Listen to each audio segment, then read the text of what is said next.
नसों में झंझनाहट यानी कि हाथ पैरों में सुई चुभने जैसी एक झंझनाहट होना ये बॉडी के अंदर ब्लड सर्कुलेशन के सही ना होने से या नसों की कमजोरी के कारण या किसी विटामिन या मिनरल की कमी से होती है।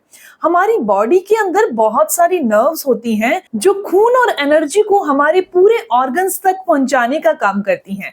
जब ये नसें अच्छे से काम नहीं करती तो हमारे सारे ऑर्गन्स को अच्छे से एनर्जी और ब्लड नहीं मिल पाता, जिसके कारण हमें थकावट रहना और कमजोरी जैसा एहसास होता है। आज मैं आपको एक ऐसा घरेलू और देसी नुस्खा बताने वाली हूँ जो हमारी नसों की ऐंठन को दूर करेगा, नसों में होने वाली जितनी भी ब्लॉकेज है उसको दूर कर देगा, इसके अलावा नसों में ताकत ले आएगा। हमारी नसें कभी भी एक दिन में खराब नहीं होती, ना ही एक दिन में कमजोर होती हैं, ना ही एक दिन में कभी उनमें ब्लॉकेज आती है। ये नसों में ब्लॉकेज आना या नसों में कमजोरी आना ये धीरे धीरे हमारी बॉडी में होता है, लेकिन जब तक हमें सही से पता चलता है तब तक हमारी बॉडी का कोई न कोई ऑर्गन्स जो है वो डैमेज हो चुके होते हैं या पूरी तरह से काम नहीं कर रहे होते। कोई इंसान ये कहता है कि मेरे हाथ पैर सुन्न होते हैं, कोई कहता है नसों में ऐंठन रहती है और कोई कहता है मेरी नसों में दर्द रहता है, जिसे मेडिकल भाषा में नर्व पेन कहा जाता है। तो चलिए आज विस्तार से जानते हैं कि नसों की कमजोरी क्यों होती है, किनको होती है और इन्हें घरेलू तरीके से बहुत ही देसी इलाज से कैसे ठीक कर सकते हैं। दोस्तों, मैं हूं दिव्या धवन, एक सर्टिफाइड न्यूट्रिशनिस्ट, एक डाइट प्लानर, और डाइट के थ्रू बॉडी में होने वाला थायराइड है या पीसीओडी की समस्या या घुटनों में दर्द होना, कमर में दर्द होना या कोलेस्ट्रॉल की प्रॉब्लम होना, इन्हें डाइट के थ्रू कैसे क्योर किया जा सकता है। स्क्रीन पर आपको मेरा नंबर दिखाई दे रहा है, अपनी प्रॉब्लम व्हाट्सएप करिएगा, मेरी कॉल अपने आप आपके पास आ जाएगी। तो चलिए ध्यान से सुनते हैं कि सबसे पहले नसें कमजोर किन की होती हैं या नसों में ब्लॉकेज आना या नसों में ऐंठन किन व्यक्तियों को होती है। तो जिनको भी डायबिटीज की प्रॉब्लम हो जाती है उनकी नसें कमजोर हो जाती हैं। इसके अलावा जिनको हाई बीपी लंबे समय से रहता है उनकी नसों में ब्लॉकेज आने के चांसेस बढ़ जाते हैं। इसके अलावा जैसे जैसे उम्र बढ़ती जाती है या फिर हमारी गलत लाइफस्टाइल के कारण, गलत ईटिंग हैबिट्स के कारण नसों के अंदर प्लाक जमा हो जाता है, गंदगी जमा हो जाती है, जिसके कारण नसों में कमजोरी, ऐंठन रहना और ब्लॉकेज की समस्या आ जाती है। इसके अलावा भी जिनकी बॉडी के अंदर डाइजेशन कमजोर रहता है, जिसके कारण लीवर और किडनी अपना पूरा काम अच्छे से नहीं कर पाती और टॉक्सिन्स यानी कचरे को बॉडी से बाहर नहीं कर पाती, जिस कंडीशन के अंदर ये कचरा है या प्लाक है नसों के अंदर जाकर जमने लगता है और ब्लॉकेज और ऐंठन की समस्या दे देता है।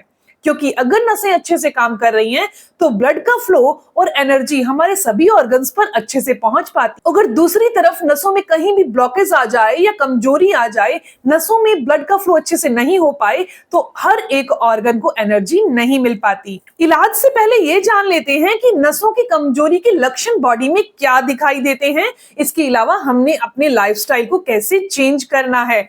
नसों की कमजोरी के लक्षण जो हैं, हाथ पैरों में झंझनाहट रहना, उठते टाइम या बैठते टाइम चक्कर जैसा एहसास होना, घबराहट महसूस होना, अपच की समस्या हो जाना या नींद अच्छे से ना आना, दिल की धड़कन का तेज हो जाना, इसके अलावा शरीर के अंदर खून की कमी रहना और हर समय थकावट का एहसास होना, ये नसों की कमजोरी और ब्लॉकेज के लक्षण है। अब आपके मन में ये सवाल आ रहा होगा कि इतनी सारी प्रॉब्लम्स अगर आ चुकी हैं तो क्या इनके लिए कोई सप्लीमेंट या दवाई लेनी पड़ेगी?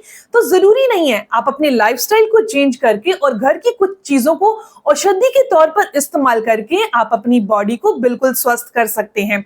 सबसे पहले लाइफस्टाइल की बात की जाए तो आपको 2 प्राणायाम अपनी डेली रूटीन में जरूर शामिल करने हैं। सबसे पहला है भस्त्रिका प्राणायाम और दूसरा है अनुलोम विलोम प्राणायाम, जिसे नाड़ी शोधन प्राणायाम कहा जाता है। यह हमारी नसों को क्लीन करने का, साफ करने का काम करता है और बॉडी के अंदर ऑक्सीजन और ब्लड के फ्लो को अच्छा करता है। अब मैं आपको बताने वाली हूँ, जहां भी आपको नसों में रुकावट या ऐंठन या दर्द का एहसास होता है वहां कभी भी आपको दबाकर मालिश नहीं करनी है। आप ठंडे या गर्म पानी की हल्की सिकाई कर सकते हैं। हमारी बॉडी के अंदर जब विटामिन बी12 की और विटामिन डी की कमी हो जाती है तो नसों में ऐंठन आने लगती है।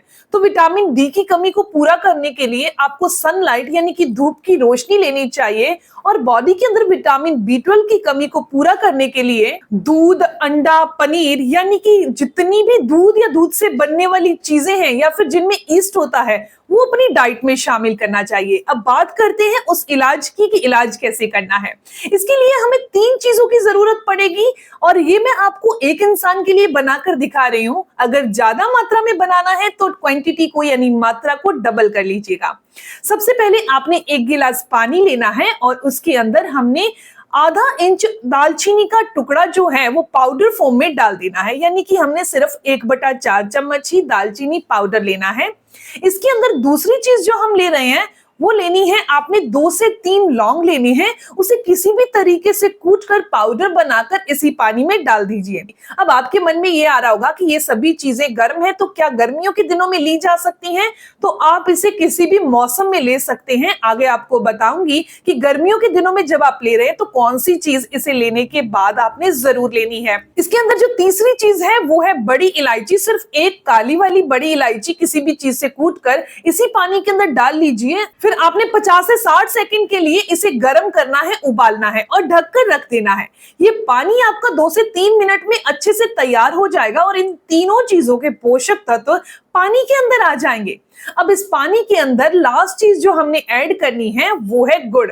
आधा चम्मच की मात्रा में आप गुड़ मिक्स कर दीजिए, लेकिन अगर आप डायबिटिक पेशेंट है तो गुड़ का इस्तेमाल नहीं करिएगा। इस ड्रिंक का इस्तेमाल कब करना है और गर्मियों के मौसम में इसके बाद कौन सी चीज लेनी है?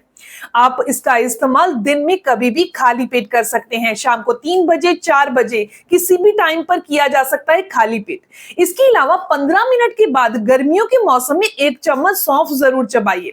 इन तीनों चीजों की जो तासीर होती है वो हल्की गर्म होती है, लेकिन हमारे नर्व सिस्टम को अच्छा करने के लिए कुछ हीट वाली चीजें हमारी बॉडी में जानी चाहिए। तो सौंफ की तासीर जो होती है वो ठंडी होती है, तो 15 मिनट के बाद 1 चम्मच सौंफ जरूर चबाइए या फिर सौंफ वाला पानी भी आप पी सकते हैं। दोस्तों ये तो था इलाज की बात। इसके अलावा आप अपनी डेली डाइट के अंदर चिया सीड ऐड करें, जिसके अंदर अच्छी मात्रा में ओमेगा 3 फैटी एसिड होता है। आप अलसी अपनी डाइट में शामिल कर सकते हैं, जिसके अंदर गुड फैट भी होती है। इसके अलावा अल्फा लिनोलेनिक एसिड भी होता है, जो हमारे नर्व सिस्टम को अच्छा करता है और हमारे जॉइंट को भी अच्छा करने का काम करता है। ये जो नुस्खा मैंने आपको बताया है ये बिल्कुल ही नेचुरल है, इसके कोई साइड इफेक्ट नहीं है। ये आपकी हड्डियों को भी मजबूत करेगा और हड्डियों में होने वाली सूजन को दूर करेगा, नसों को मजबूत करेगा और नसों के अंदर जितनी भी ब्लॉकेज आ जाती है उसे धीरे धीरे बॉडी से बाहर करने का काम करेगा। पर ध्यान रखिएगा कि इस नुस्खे के साथ साथ आपने अनुलोम विलोम और भस्त्रिका प्राणायाम जरूर करना है और हो सके तो 20 से लेकर 25 मिनट की वॉक भी धीरे धीरे जरूर कीजिएगा। दोस्तों ये इन्फॉर्मेशन, ये जानकारी यहीं तक थी। मैं उम्मीद करती हूँ, आशा करती हूँ कि जानकारी आपके लिए फायदेमंद होगी। अगर ये जानकारी अच्छी लगी तो इस वीडियो को जरूर लाइक कीजिएगा, अपने दोस्तों के साथ जरूर शेयर करिएगा। मिलते हैं दोस्तों नेक्स्ट वीडियो में, तब तक के लिए गुड बाय।